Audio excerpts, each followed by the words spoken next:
নমস্কার, আশা করি সকলে ভালো আছেন। সুপ্রিম কোর্টের নির্দেশ, পঞ্চম বেতন কমিশনের বকেয়া ডিএ 25% মিটিয়ে দিতে হবে রাজ্যকে, যার শেষ সময় ছিল 27শে জুন। কিন্তু ডিএ দেওয়ার কোনো নির্দেশ না দিয়ে পুনরায় সুপ্রিম কোর্টে এমএ দাখিল করে রাজ্য সরকার। সেই এমএতে 6 মাস সময় চেয়েছে রাজ্য, যাতে করে সঠিক পদ্ধতি অবলম্বন করে কর্মীদের ডিএ মেটানো যায়।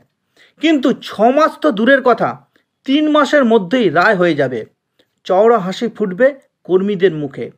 এক্ষেত্রে সুদসহ বকেয়া ডিএ মেটাতে হতে পারে রাজ্যকে।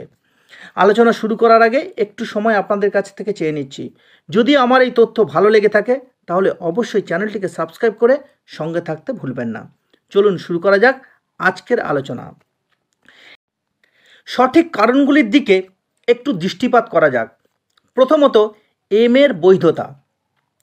16ই মে সুপ্রিম কোর্ট স্পষ্ট জানিয়ে দিয়েছিল, পঞ্চম বেতন কমিশনের বকেয়া ডিএর 25% মিটিয়ে দিতে হবে 6 সপ্তাহের মধ্যে, যার সময় শেষ হয়েছে 26শে জুন।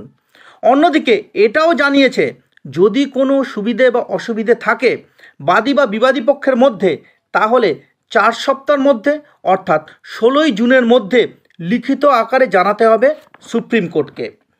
রাজ্য সরকার বকেয়া ডিএ দেওয়ার ব্যাপারে সমর্থ নয় এই বিষয়টি 16 জুনের মধ্যে কিন্তু জানাতে হতো, রাজ্য কিন্তু তা করেনি। এখানেই এর বৈধতা নিয়ে প্রশ্ন উঠতে শুরু করেছে। দ্বিতীয় কারণ, আদালত অবমাননার। সুপ্রিম কোর্টের নির্দেশ ছিল 16ই মে থেকে 6 সপ্তাহের মধ্যে বকেয়া ডিএর 25% মিটিয়ে দিতে হবে রাজ্যকে। কিন্তু সেই সময়ের অন্তিম তারিখ ছিল 26শে জুন। এর মধ্যে বকেয়া ডিএ দেওয়ার ব্যাপারে কোনো নির্দেশ দেয়নি রাজ্য সরকার।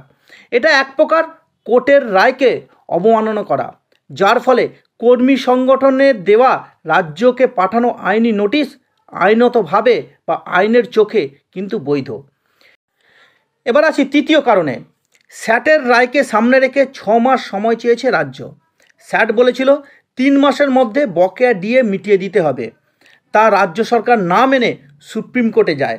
তাহলে একটা প্রশ্ন কিন্তু উঠেই আসে, কোর্টের একটা রায়কে আমরা মানব কিন্তু অন্য রায়কে আমরা মানব না।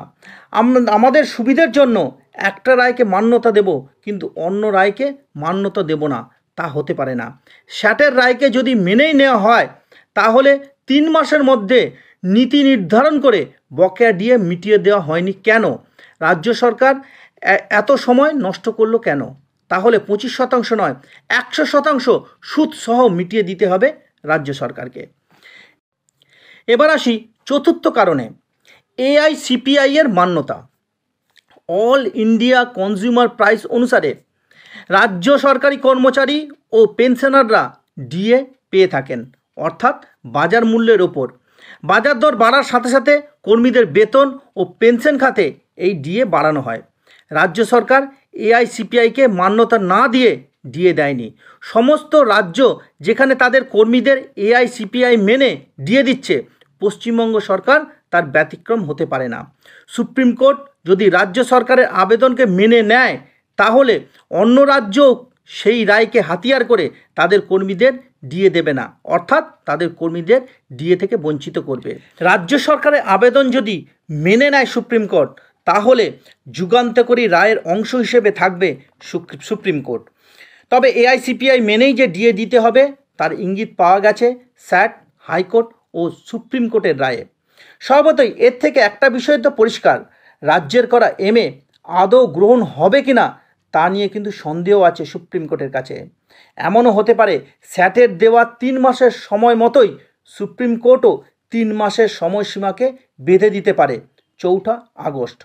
সকলে আমরা সেই দিকেই তাকিয়ে রইলাম, সুপ্রিম কোর্ট কী রায় দেয় 4 আগস্ট। সকলে ভালো থাকবেন, সুস্থ থাকবেন, সঙ্গে থাকবেন।